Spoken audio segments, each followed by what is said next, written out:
नमस्कार अनि हार्दिक स्वागत छ यहाँहरु सम्पूर्णलाई कार्यक्रम साझा सरकारमा। कार्यक्रम साझा सरकार लुम्बिनी मिडिया हबले उत्पादन गर्ने गर्छ। यो कार्यक्रम रूपन्देहीको देवदहमा रहेको देवदह टेलिभिजन, त्यस्तैगरी लुम्बिनी प्रदेशका विभिन्न रेडियो स्टेशनहरू, हाम्रो आधिकारिक युट्युब च्यानल, त्यस्तैगरी फेसबुक पेज मार्फत तपाईले संसारका जुनसुकै ठाउँबाट हेर्न र सुन्न सक्नुहुन्छ।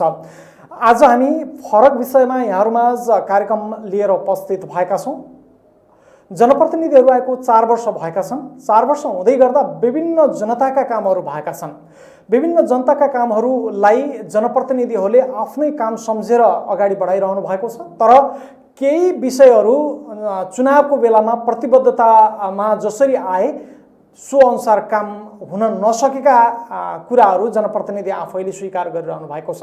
खास गरी यो 4 वर्ष अन्तरालमा न्यायिक क्षेत्रमा भएका प्रयास, त्यस्तैगरी जनताका लागि 4 वर्ष अगाडि चुनावमा गरिएका प्रतिबद्धताहरू केही जनप्रतिनिधि आफैले अगाडि बढाउन नसकेको स्वीकार गरिरहेका विषयहरूमा खास गरी समस्या र चुनौतीहरू के छन्, आज हामी यही विषयमा छलफल गर्नेछौँ, कुराकानी गर्नेछौँ। त्यसका लागि ग्रामीण क्षेत्रको, रूपन्देहीको ग्रामीण क्षेत्रको एउटा गाउँपालिका जहाँ जनताहरू जनप्रतिनिधिको आशमा उहाँहरूकै साथ सहयोगमा अगाडि बढिरहनु भएको छ, सियारी गाउँपालिकाका उपाध्यक्ष अमृता गुरुङसँग आज हामी कुराकानी गर्नेछौँ।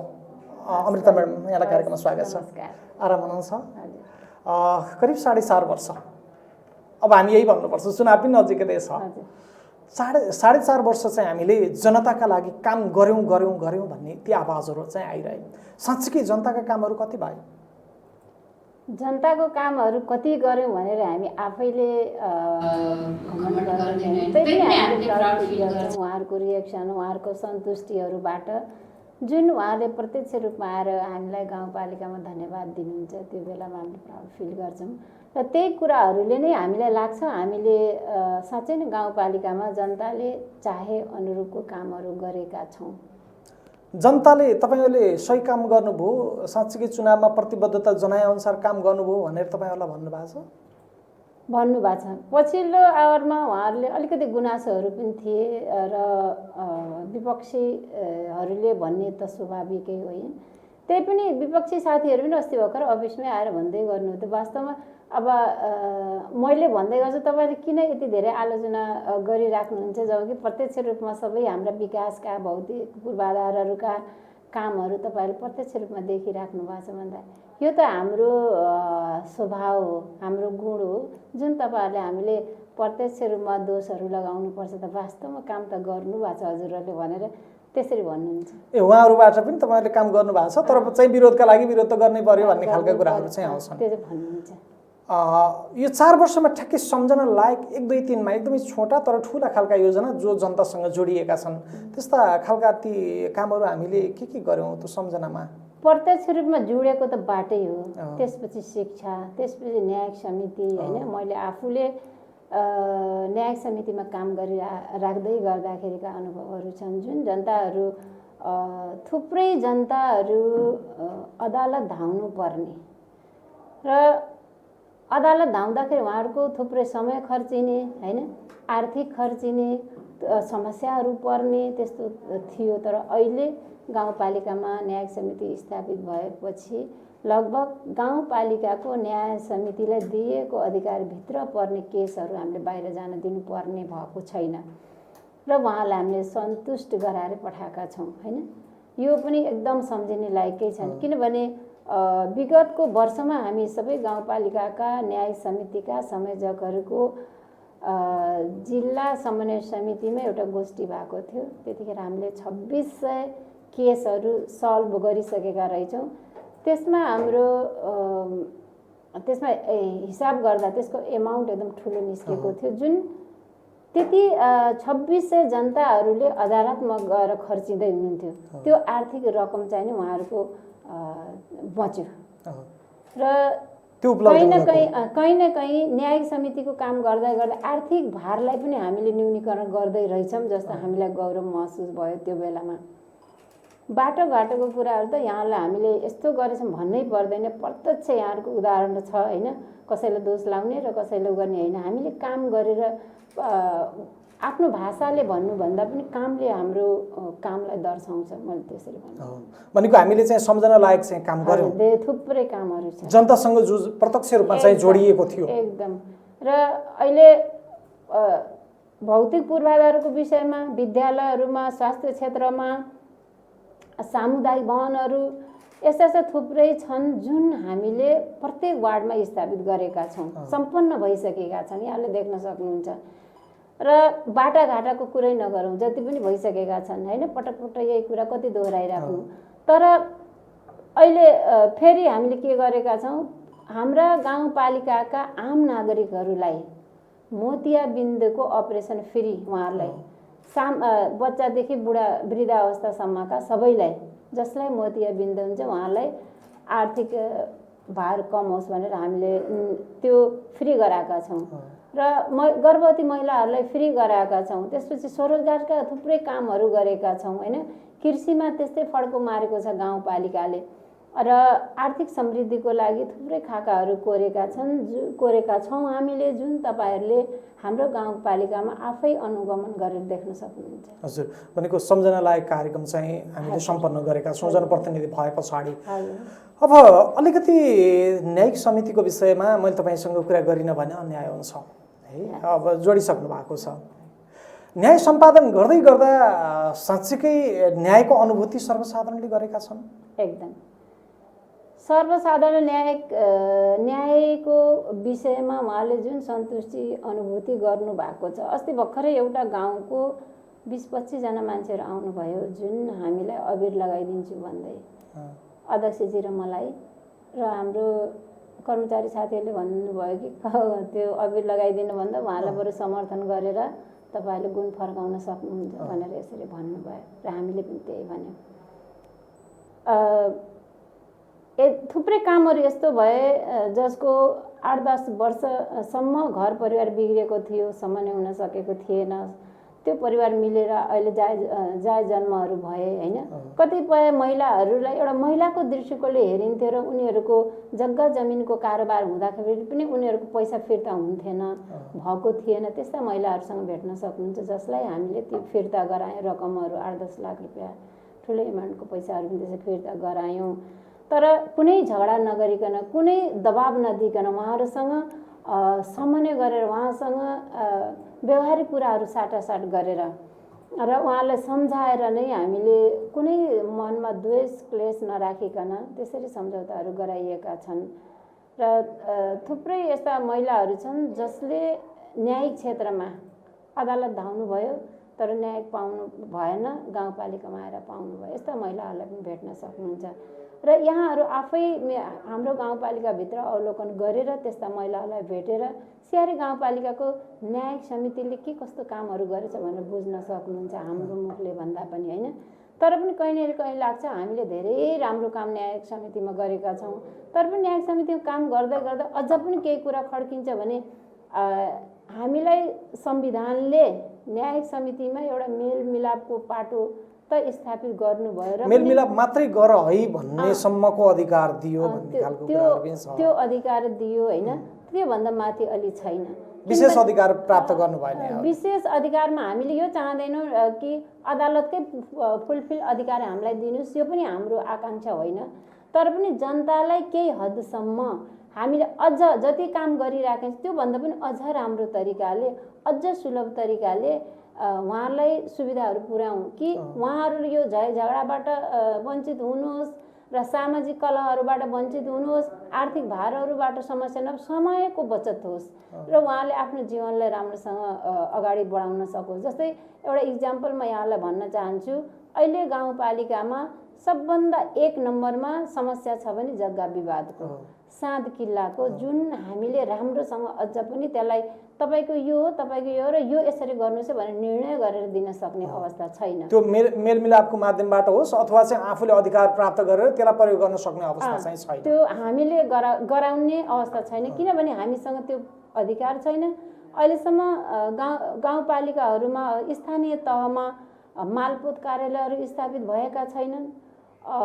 उद्योग धन्दाको विषयमा अब जुन घरेलु उद्योग गाउँपालिकामै हुनुपर्थ्यो त्यो छैन गर्दाखेरि अझ जति पाउनुपर्ने सुविधा भन्दाखेरि प्रचार गरियो अब यो सिंहदरबार स्थानीय तहमै छ भनेर सबै अधिकार चाहिँ स्थानीय तहबाटै प्राप्त गर्न सकिन्छ अब चाहिँ काठमाडौँ जो जानु पर्दैन भन्ने जुन खालको प्रचार थियो 4 वर्ष पुग्नै लाग्दा जनताले प्राप्त गर्न सकेनन् त्यो प्रचार त गरियो त्यो व्यवहारिक रूपमा त्यो लागू हुन सकेन अथवा दिएको छैन सकेन भन्दा पनि दिएको छैन जति हामीलाई अधिकार दिएको छ त्यति हामीले प्रयोग गरेका छौं कार्यान्वयन गरेका छौं तर जुन अधिकारहरू दिनु पर्थ्यो त्यो अधिकारहरू दिएको छैन त्यही भएर कार्यान्वयन हुन सकेको छैन भनेको अधिकार नदिएको केन्द्रले दिएन कि प्रदेशले दिएन यो केन्द्र र प्रदेश कसले दिएन भनेर हामीले एक्चुअल भन्न सक्दैनौं किनभने दुईटै तहमा सोध्दाखेरि एकछिन पर्खिनुस् अथवा यो छलफल हुँदैछ अथवा कानुन बन्दैछ अथवा यसको निष्कर्ष निस्किँदैछ यस्तै यस्तै जवाफहरू हामीले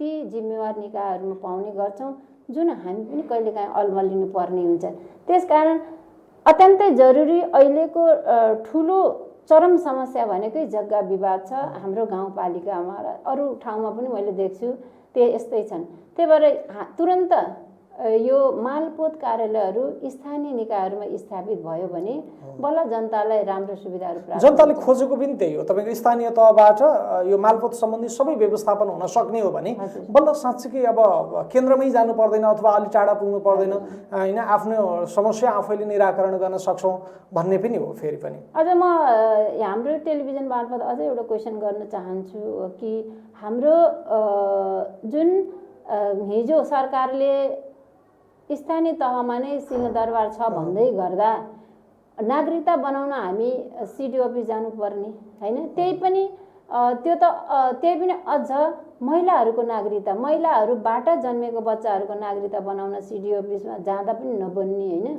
र बुवा खोइ भनेर सोध्दाखेरि कतिपय महिलाहरूको आफैलाई पनि थाहा छैन त्यो बच्चाको बुवा को हो र कतिपय महिलाहरूको श्रीमान छैन र कतिपय महिलाहरूको गैर कानुनी बच्चाहरू जन्मेका छन् के साँच्चै नै यो देशले यो सरकारले ती नागरिकहरू ती बच्चाहरू हाम्रा होइनन् भनेर भन्न सक्छ त देशले स्वीकार नगर्न सक्ने अवस्था छ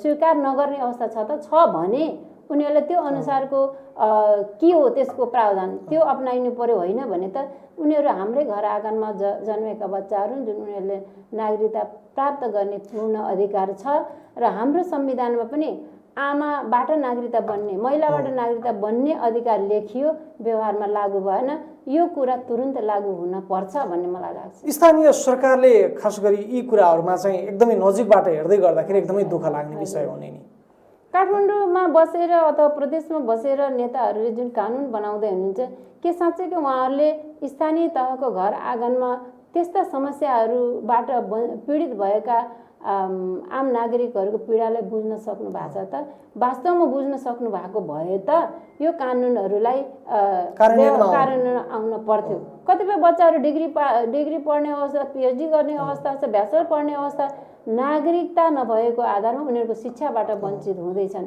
अनि यो कुरामा हामीले सोच्ने कि नसोच्ने भन्ने मेरो सवाल हजुर यस यो विषयमा चाहिँ सरकार नै गम्भीर हुनुपर्ने आवश्यकता देखिन्छ खासगरी अब महिलाको अधिकारको विषयमा अलि बढी कुरा गर्छु म तपाईहरु प्रतिनिधि भएर आइसके पछाडी महिलाहरू के साँच्चै कि उनीहरूले अधिकार सम्पन्न हुने गरी काम गर्न सकेको अवस्था छ त के उनीहरू घरबाट बाहिर निस्कन सकेको अवस्था छ त जनप्रतिनिधिले काम गरे त यो विषयमा भन्ने आवाजहरू पनि कहिलेकाहीँ उठ्ने गर्छ यो सवालमा चाहिँ के भयो यसमा थुप्रै कारणहरू छन् जुन हामीले धेरै कुरा यहाँलाई भन्न सक्छौं धेरै कुरा हामी महसुस गरेर पनि भन्न सक्दैनौं यो हाम्रो समस्याहरू हुन्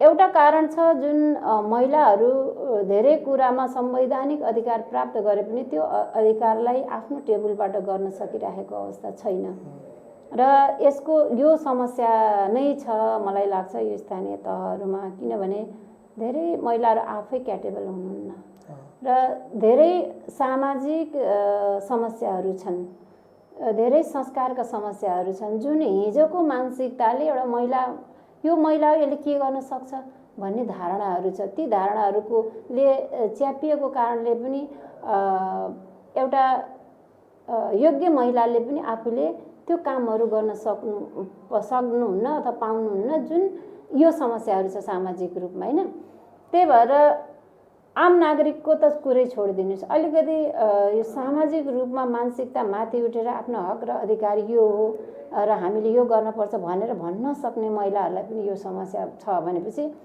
आम महिलाहरूलाई कति होला यहाँले फिल गर्न सक्नुहुन्छ। त्यही भएर मैले के भन्छु भने सबै महिलाहरूको एकरूपता जरुरी छ र सबै महिलाहरूले अध्ययन गर्न जरुरी छ, कानुनहरू र बुझ्न खोज्न जरुरी छ। यदि घरभित्रै हुनुहुन्छ र उहाँले बुझ्न सक्नु भएको छैन, भन्न सक्नु भएको छैन भने कमसेकम सुन्न सक्नुहोस्।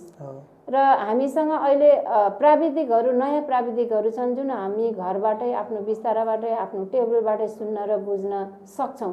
ती कुराहरू यदि तपाईँले महिला अधिकारका कुराहरू र कसरी स्थापित भन्ने कुराहरू बुझ्नुभयो भने अझ मलाई लाग्छ अहिले त जनप्रतिनिधिहरू, महिला जनप्रतिनिधिहरू घर घरै हुनुहुन्छ, स्वयंसेविका घर घरै हुनुहुन्छ, आमा समूहहरू घर घरै हुनुहुन्छ, उहाँहरूसँग पनि बुझ्न सक्नुहुन्छ अथवा प्रत्यक्ष रूपमा मसँगै पनि भेट्न सक्नुहुन्छ। म आफै पनि प्राय गाउँमा डुलिराखेको हुन्छु, घर घरै साथीहरूसँग भेटिराखेको हुन्छु, आम महिलाहरूसँग जसका समस्याहरू परेका छन् त्यस्ता महिलाहरूलाई भेटिराखेको हुन्छु। अस्ति भर्खर एउटा महिलालाई पनि मैले भेटेर आएँ, उहाँको नागरिकता बनिराखेको थिएन, किनभने श्रीमानले के भन्नुभयो भने यदि यसको नागरिकता बनाइदियो भने सम्पत्तिमा अधिकार लिन्छ, सम्पत्ति खोज्छ र उसले मेरो अधिकार मतलब सम्पत्ति बाँडफाँड गर्छ भन्ने त्यो मानसिकताले उसको नागरिकता बनाइदिइराखेको थिएन। वडा अध्यक्षजीलाई भने उहाँले तुरुन्तै उहाँलाई एउटा प्रेसर दिएर बनाइदिनु भयो, त्यो राम्रो लाग्यो। अनि महिला खुसी भयो। उसले के भयो भने वास्तवमा गाउँपालिकामा न्याय समिति भएको भएर त्यो अनुभूति चाहिँ गर्यो, त्यो नागरिकता मलाई बनाउनमा सहयोग पुग्यो। तपाईँलाई धेरै धेरै धन्यवाद भन्दै हुनुहुन्थ्यो। अब अलिकति उठाउनै पर्ने विषय जस्तो चाहिँ अहिले मुख्यमन्त्री ग्रामीण विकास कार्यक्रम यो सरकारले के गर्यो भन्ने स्थानीय तहका सरकारहरूलाई परेको छ। प्रधानमन्त्री स्वरोजगार कार्यक्रम के होला भन्ने छ। यी विषयले पनि जनतासँग कुनै न कुनै अर्थ राख्छ, एकदमै प्रत्यक्ष अर्थ राख्छ। अहिले भर्खरै म हाम्रो काङ्ग्रेसको सरकारलाई म घोर भर्त्सना गर्न चाहन्छु, किनभने उहाँहरू सरकारमा स्थापित हुनुभयो कुनै कारणवश उहाँहरू स्थापित हुनुभयो। यसको मतलब यो होइन कि जनताको मुखबाट घाँस खोज्नुहोस्, यो उहाँहरूको ध्येय र उद्देश्य हुन हुँदैन।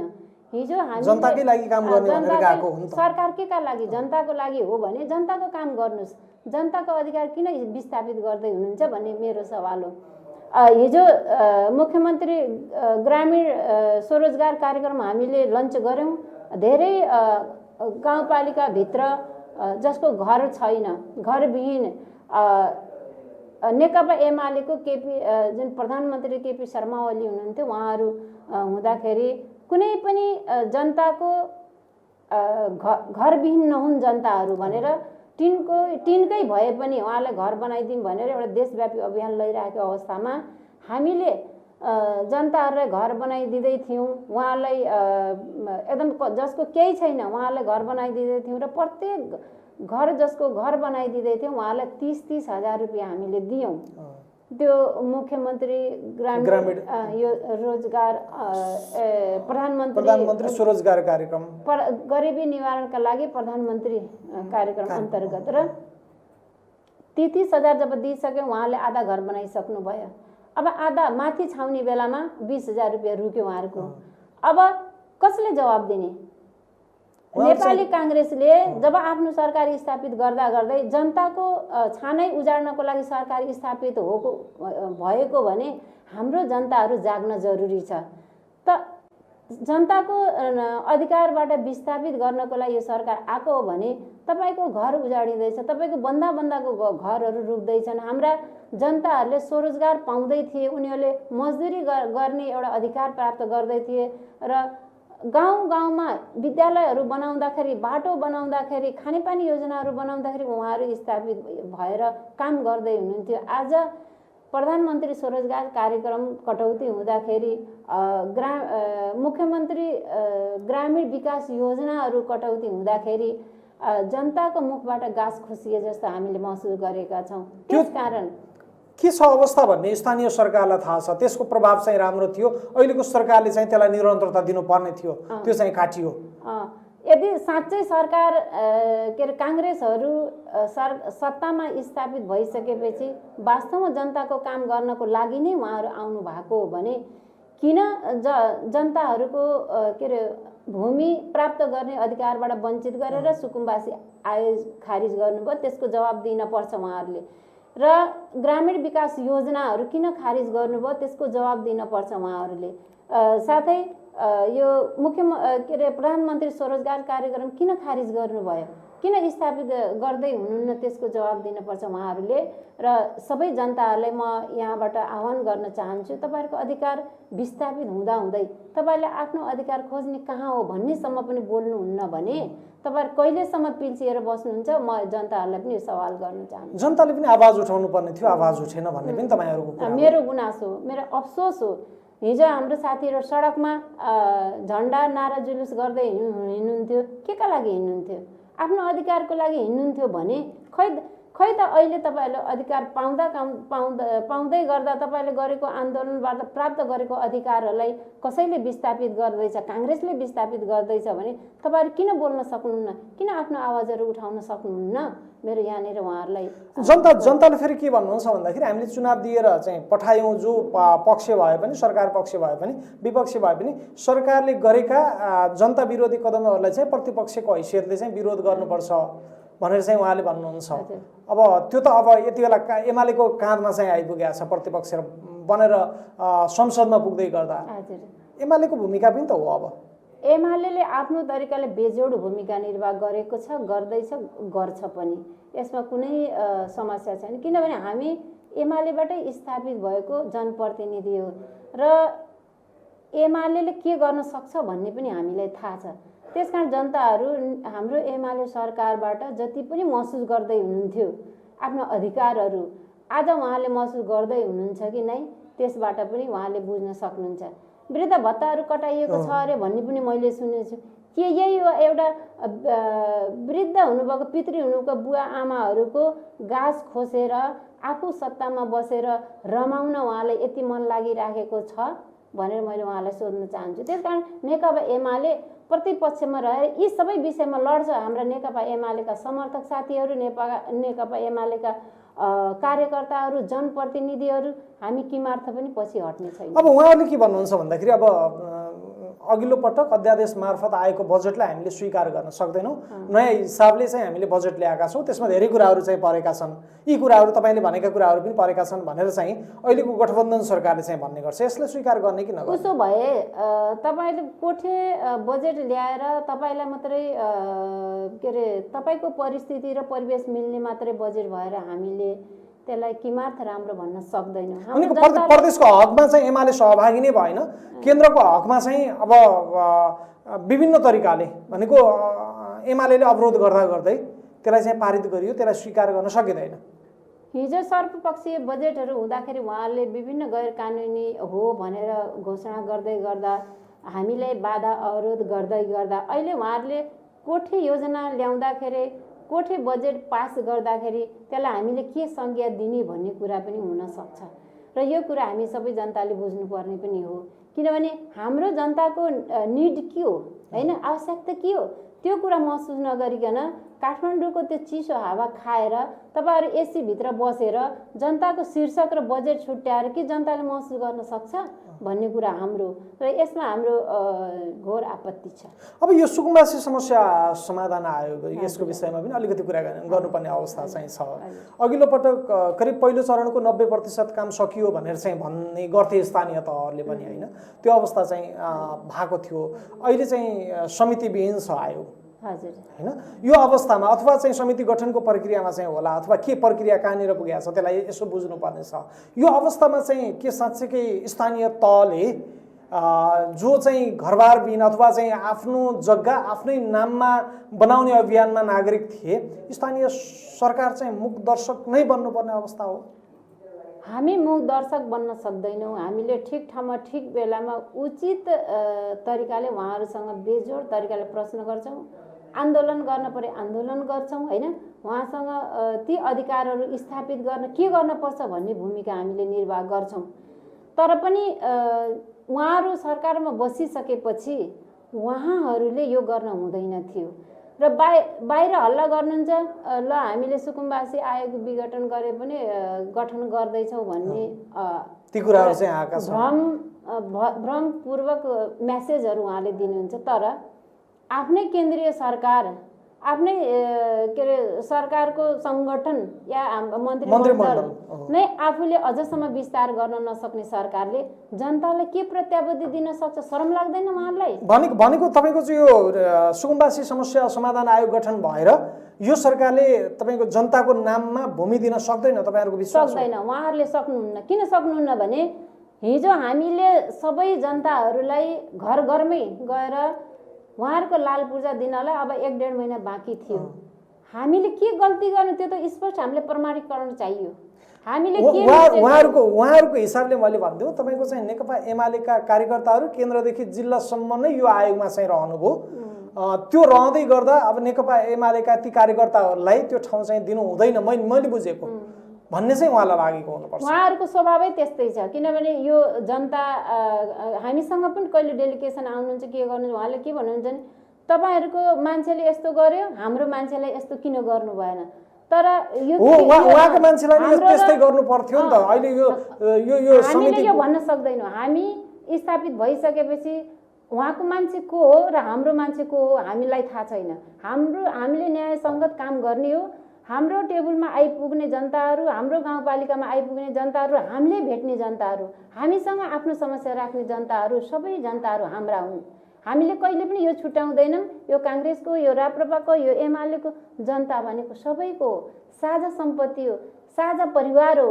कहिले पनि यो त्यो भनेर छुट्याउनुहुन्न। उहाँ कहाँ लेखिएको छ कि नेकपा एमालेका कर्मचारी, कहाँ लेखिएको छ कि हाम्रो अफिसमा काङ्ग्रेसका कर्मचारी छैनन् उहाँलाई हामीले मतभेद गर्ने? उहाँहरूसँग प्रश्न गर्नुहोस्। यदि छन् भने तपाईँहरूले प्रश्न गर्नुहोस् कहाँनिर मतभेद भएको छ।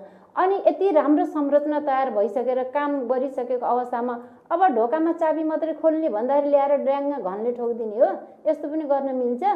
त्यही भएर यस्तो कामहरू गर्न हुँदैन। जुन बेविचारी सिस्टमको कामहरू गर्दै हुनुहुन्छ र उहाँहरू आफै नाङ्गिँदै हुनुहुन्छ सरकार। अब यसको तपाईँको चाहिँ सबै कुरा त निर्वाचनले नै देखाउला होइन? यसमा खास गरी तपाईँहरूले पनि तपाईँहरूको मूल्याङ्कन पनि निर्वाचनबाट चाहिँ हुनेछ। अब निर्वाचन पनि आउँदैछ, अलिकति जोड्न खोजेँ मैले है। निर्वाचनको तयारी चाहिँ कति हुँदैछ? निर्वाचनको तयारी हामीले गर्नुपर्छ जस्तो लाग्दैन मलाई। किनभने हाम्रो कामले, हाम्रो इतिहासले, हामीले गरेको कर्मले, बुढा पुरानीले भन्दै गर्नुहुन्छ कि जे कर्म गर्छौ त्यसको फल पाउँछौ। हामीले निष्कपट निष्कलङ्क रात दिन खटेर अहिले पनि तपाईँले हेर्न सक्नुहुन्छ हाम्रो कर्मचारीहरूलाई कहिले पनि टाइम छैन। उहाँहरू 8 बजे बोलाए 8 बजे आउनुहुन्छ, राति 7, 8, 9 बजेसम्म कति बजेसम्म काम गर्नु पर्ने हो त्यो गर्नुहुन्छ कर्मचारी साथीहरूले अफिसमा र फिल्डमा। अध्यक्षजी, म, हाम्रो जनप्रतिनिधि सबै साथीहरू प्राय हामीलाई रात दिन भन्ने कुराको सरोकार छैन र बिदाको दिन, चाडबाडको दिन भन्ने कुराको हामीलाई सरोकार छैन। प्रत्यक्ष जनताको काम गर्न हामी आएका हौँ। उहाँले जसरी विश्वासका साथ हामीलाई भोट दिएर जिताउनु भएको छ, समर्थन दिनुभएको छ, विश्वास दिनुभएको छ, माया दिनुभएको छ, त्यो मायालाई अझ वृद्धि गर्नको लागि, उहाँको विश्वासलाई अझ कायम गर्नको लागि हामी रात दिन खटेका छौँ। त्यसकारण हामीलाई चुनावी तयारी गर्न पर्छ भन्ने हाम्रो कल्पना छैन। भनेको त्यसका लागि तयार नै हुनुहुन्छ? चुनाव आइहाल्यो भने पनि त्यति धेरै समस्या चाहिँ छैन? समस्या छैन र हामीलाई डर पनि छैन। एमाले काम गरेको छ भन्न खोजे हो? एकदम। अब फेरि पनि म अलिकति यो 4.5 वर्षको अवधिलाई फेरि केलाउन खोजे हो। जस्तो योभन्दा अगाडि तपाईँले मालपोतका कुरा तपाईँहरूले गर्नुभयो होइन? मालपोत चाहिँ सिंहदरबार चाहिँ गाउँमै आए पछाडि मालपोतदेखि लिएर न्यायिक समितिका मुद्दाका कुराहरूलाई तपाईँले गर्नुभएको, आमाको नागरिकता के अरे आमाको नामबाट नागरिकता पाउने कुरालाई तपाईँहरूले नै गर्नुभएको। अनि त्यस पछाडि सुकुम्बासी समस्या समाधान गर्छौँ भनेर तपाईँहरूकै नारा हो, 5000 पुर्याउँछौँ भनेर तपाईँहरूकै नारा हो। यसमा त तपाईँहरू त्यो गन्तव्यमा त फेरि पनि पुग्न सक्नु भएन? हामी त्यो गन्तव्यको नजिकै छौँ, यसमा दुई राय नै छैन। वृद्धि हुँदै गए, ती भनेका बाचाहरू पुरा हुँदै गए होइन? र विभिन्न षड्यन्त्रवश जुन माथि केन्द्रमा सरकारलाई विस्थापित गरेर आफूहरूको जुन काङ्ग्रेसहरूको हालिमुहाली भयो र अहिले उहाँहरूले यी समस्याहरू जस्तै सुकुम्बासी आयोगको समस्या, त्यसपछि स्वरोजगारका समस्याहरू, त्यसपछि उद्योग धन्दाका समस्याहरू अनि यी हाम्रा के अरे यस्तै यस्तै समस्याहरू जुन छन् जुन उहाँहरूले निराकरण गर्नको सट्टा त्यसलाई विस्थापित गर्ने, त्यसलाई अवरोध खडा गर्ने, जनताको अधिकार प्राप्त हुन नदिने यी कुराहरू गर्दै हुनुहुन्छ भने हामीलाई प्रत्यक्ष के भइराखेको छ भने अरू बल पुगिराखेको छ। हाम्रो जनताहरूको समस्याहरू जुन निकट भविष्यमा उज्यालो हुँदै थियो, त्यो ठाउँहरू जुन अँध्यारो बनाइएको छ, त्यसलाई हामीले कसरी यसलाई निवारण गर्ने भन्ने मजारी हामीले बुझेका छौँ। समयलाई पर्खिँदैछौँ, यति मात्रै। यो भन्दै गर्दा तपाईँको अब चुनाव आउँदैछ, सरकारले काम गर्न नसक्नुमा त तपाईँको फेरि पनि फाइदा त हो त। नेकपा एमालेलाई फेरि पनि काङ्ग्रेसभन्दा त एमाले नै ठिक रहेछ भन्ने हिसाबले त त्यसले त्यसरी मूल्याङ्कन पनि जाला नि त। काङ्ग्रेस सबै हिसाबले नराम्रो पनि छैन। काङ्ग्रेसको 2 महिनासम्म काम आफ्नै सरकार बनाउन नसक्यो, यो निकम्मै सरकार हो भनेर स्पष्ट सार्वजनिक रूपमा हामीले भन्न सक्छौँ। र उहाँ मन्त्रीमण्डल गठन हुन नसक्नु नै एउटा प्रमुख कारण चाहिँ भन्छ। प्रमुख कारण हो। अस्ति भर्खर पनि उहाँहरूको बजेटकै कति हबीगति भयो, जुन उहाँहरूले समर्थन जुटाउन सक्नु भएन र सोझो बाटो आउला भन्दा टेढो खाल्टोबाट आउनुभयो उहाँहरू। अनि यो बजेटकै विषयमा म तपाईँको एकदमै छोटोमा, हामीसँग समय छैन, देशैभरिका करिब 1400 भन्दा बढी विकासका योजनाहरू अहिलेको सरकारले चाहिँ कटौती गरेको छ। यसमा स्थानीय तहमा तपाईँको क्षेत्रमा चाहिँ कतिवटा बाटा काटिए? हाम्रो धेरै बाटोहरू काटिए, मैले यति भन्न सक्दिनँ अहिले भर्खरै गनेर, तर पनि धेरै बाटाहरू काटिए। र मेरो मात्रै किन, हामी त सबै देशको लागि हक र आफ्नो स्थानीय गाउँपालिका मात्रै किन हामीले कुरा गर्ने, हामी समग्र देशको लागि पनि कुरा गर्नुपर्छ, ती आवाजहरू उठाउनुपर्छ होइन। अहिलेको यो काङ्ग्रेसको निकम्म सरकार डराएर अब नेकपा एमालेको नामसँग जोडिएको विकास निर्माणका कामहरूले कतै हामी झन् तल त झर्दैनौँ भन्ने उहाँहरूको जल त्रास छ। मैले चाणक्य नीतिमा पढ्दै थिएँ, जब एउटा किताबमा पढेको थिएँ कि जब तपाईँले जुन सरकारको नेतृत्वले राम्रो काम गर्छ त्यही सरकारलाई बढी आलोचना हुन्छ, त्यही नेतृत्वलाई बढी आलोचना। जुन सरकारले जुन नेतृत्वले काम गर्न सक्दैन, काम गर्न जान्दैन, त्यसलाई कुनै आलोचना हुन्न भनेर मैले चाणक्य नीतिमा पढेको थिएँ। सेम त्यही भइराखेको छ। अहिले नेकपा एमालेलाई चारैतिरबाट घेरेर काङ्ग्रेसले त एक्दै सक्दैन, उता अपाङ्गै छ होइन। त्यही भएर आफ्नो हातखुट्टा जोड्दै अरू पार्टीहरूलाई हातखुट्टा जोड्दै लो एमालेको सरकारले धेरै राम्रो काम गर्यो, कहीँ हामी अब लोप त हुँदै छैनौँ भन्ने डराएर झस्किएर तपाईँहरूलाई चाहिँ त्यो लाग्यो, नेकपा एमालेलाई चाहिँ त्यो लाग्यो? त्यो हो, हामीलाई इतिहासले पनि बताएको छ, अहिले हाम्रो कामले बताएको छ। भनेको एमालेलाई चाहिँ अहिले सबै पार्टी मिलेर घेराबन्दी चाहिँ गर्यो। यदि हाम्रो सरकारले राम्रो काम गर्दैन थियो भने अस्ति भर्खरै हाम्रो प्रधानमन्त्री निवर्तमान प्रधानमन्त्री केपी शर्मा ओलीज्यू जापानबाट कुनै एउटा संस्थाबाट सम्मानित हुनुभयो। विश्वले अहिले एउटा संस्था मैले याद छैन, मैले भोलि अस्ति भर्खर पत्रिकामा हेर्दै थिएँ, विश्वको विकास जुन यो विकसित राष्ट्रहरू जुन यसलाई के भन्छ ग्रो गरिरहेको राष्ट्रहरू, त्यो राष्ट्रहरूमा उत्कृष्ट पहिलो नम्बर नेपाल छ, जसले विकासलाई द्रुत गतिमा लैजाँदैछ भनेर हाम्रो प्रधान उत्कृष्ट 10 विकास भएका मध्ये नेपाल पनि पहिलो एक होइन, पहिलो नेपाल हो भनेर भनेको छ, नम्बर 1 मा भनेको छ। भनिसकेपछि विश्वले यसरी मूल्याङ्कन गरिराखेको छ, नेकपा एमालेको सरकारलाई गरिराखेको थियो भने काङ्ग्रेसको सरकारले 2 महिनासम्म आफ्नो परिवार पनि, आफ्नो कमिटी पनि, आफ्नो क्याबिनेट पनि के अरे संरचना तयार गर्न नसक्ने नेपाली काङ्ग्रेसले कसरी देश चलाउला भनेर हाम्रो जनताले विश्वास गर्न सक्छ, हामीले विश्वास गर्न सक्छ। मैले अलिकति सानो हिसाबले, म एउटा नागरिकको हिसाबले सोच्दै गर्दा हिजो एमालेबाट पनि केही कमी कमजोरी चाहिँ भएको छ नै, त्यसलाई तपाईँहरूले स्वीकार गर्नुपर्छ। जस्तो चाहिँ हुँदा खाँदाको संसद विघटनका कुराहरू जनतामा त्यसको सिधा असर चाहिँ देखिन्छ हैन। त्यो राजनीति हो, राजनीतिमा उतार चढाव हुन्छ नै हैन, त्यसलाई हामीले ठुलो नलिउँ, किनभने यो राजनीति हो। राजनीतिमा कहिले उतार चढाव उथलपुथल भइराखेको हुन्छ, यो आँधीबेहरी आइराखेको हुन्छ। यसलाई अब हामी कसरी समाधान गर्नेपट्टि जाने हैन, यसलाई ठुलो नबनाउने, ठुलो होइन, यो ठुलो कुरा हामीले मान्दैनौँ। यसमा केही नेगेटिभ तत्त्वहरू, जुन नकारात्मक तत्त्वहरूले प्रवेश गर्यो र हाम्रो पार्टीलाई, हाम्रो सरकारलाई विस्थापित गर्ने कोसिस गर्यो, एकछिन सफल भएको छ। यसलाई हर्ष उल्लासका साथ उहाँहरूले मनाउँदै हुनुहुन्छ, तर मनाउँदै गर्दा कहीँ कतै हाम्रो खुट्टा खाल्टोमा परेको त छैन भनेर उहाँले एकचोटि सोच्नुपर्छ र नेकपा एमाले फेरि स्थापित भएर फेरि सरकार बनाएर डबल तिर्बल चौबल तरिकाले विकास द्रुत गतिमा लैजान्छ भन्ने पक्का विश्वास गर्नुपर्छ। आगामी चुनावमा पनि त्यो लक्ष्यका साथ तपाईँहरू अगाडि जानुहुन्छ। धेरै लामो कुराकानी गऱ्यौँ अमृता म्याडमसँग। खास गरी यो बिचमा चाहिँ हामीले केही कुराहरू तपाईँसँग गर्न छुटेका कुराहरू छन् भने सरस्वती हाम्रा दर्शकहरूका लागि स्थानीय तहको तर्फबाट समग्र स्थानीय तहको तर्फबाट एउटा ग्रामीण क्षेत्रबाट प्रतिनिधित्व पनि गर्नुभएको छ, निकै उत्कृष्ट तरिकाले काम पनि गर्नुभएको छ होइन, यो अवस्थामा चाहिँ केही कुराहरू छुटेका छन्?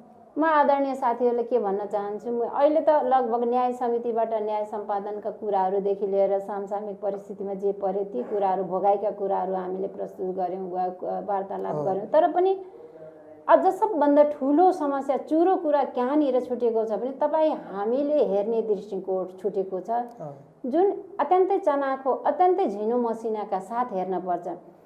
किन हाम्रो सामने अहिले भर्खर आज पनि धेरै महिलाहरू पुरुषहरू आउनुभयो, जुन उहाँहरूको घर तपाईँले हामीलाई 30,000 रुपियाँ दिनुभयो तर अब माथि कसरी बनाउने भन्दै हुनुहुन्थ्यो।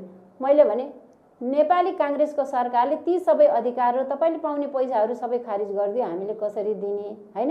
तर भनेको स्थानीय घर घरमा तपाईँहरू पुग्नु भएको छ, हिजो बन्दै गरेका धेरै कुराहरू चाहिँ आज बिग्रेका छन् अहिलेको सरकारले, त्यो आरोप बिगारेको छ। र यसरी हुँदाखेरि प्लिज तपाईँहरूले सबैले सबै नागरिकहरूले मैले पनि र हामीभन्दा माथिका नेताहरूले हामी जस्तै सामान्य नागरिकहरूले पनि सचेत हुनुहोस् र बुझ्नुहोस् र आफ्नो अधिकार स्थापित गर्न कहाँ जान पर्छ तपाईँ छिटोभन्दा छिटो अगाडि बढ्नुहोस्। म यो भन्छु नागरिकको तर्फबाट पनि त्यो खबरदारी हुन आवश्यक छ, त्यो एकदम जरुरी छ। र कुन सरकारले के गर्यो त्यो विश्लेषण गर्नुहोस्, किनभने तपाईँहरूसँग मिडिया छ होइन। अहिले सैकडौँ बाटोहरू कटाइए, 1400 भन्दा बढी निर्माण भइराखेका बाटोहरू कटाइए। अहिले यही नजिकैको त्रिभुवन विमानस्थल अब अवतरण र उडान हुने अवस्थामा थियो, अब उद्घाटन हुन्छ भन्ने अवस्थामा हाम्रो सरकार ढलाइयो होइन।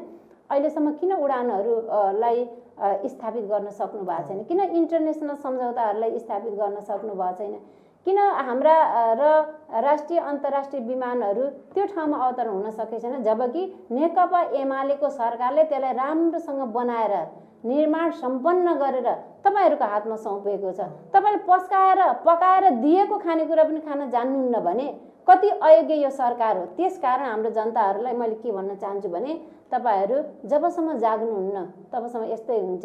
जाग्नुहोस्, आफ्नो न्याय खोज्नुहोस्, आफ्नो अधिकार खोज्नुहोस्।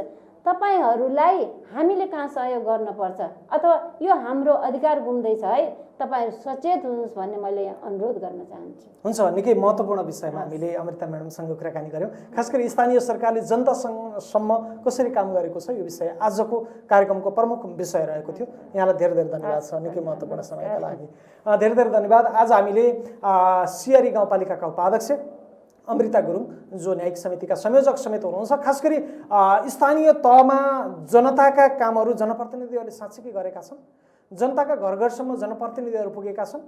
अनि 4 वर्ष 4.5 वर्ष अगाडि जनप्रतिनिधिहरूले वाचा गरेका केही ती विषयहरूलाई सम्बोधन हुन नसक्दाखेरि तपाईँहरूले आगामी दिनमा यी विषयहरूलाई कसरी उठाउँदै हुनुहुन्छ, यही विषयमा हामीले कुराकानी गरेका छौँ। आजलाई कार्यक्रम साझा सरकारका लागि छुट्याइएको आजको समय यति नै। अर्को दिन अर्को विषयमा हामी पुनः उपस्थित हुनेछौँ। त्यतिन्जेलसम्मका लागि हामी सबैलाई बिदा दिनुहोस्। नमस्कार।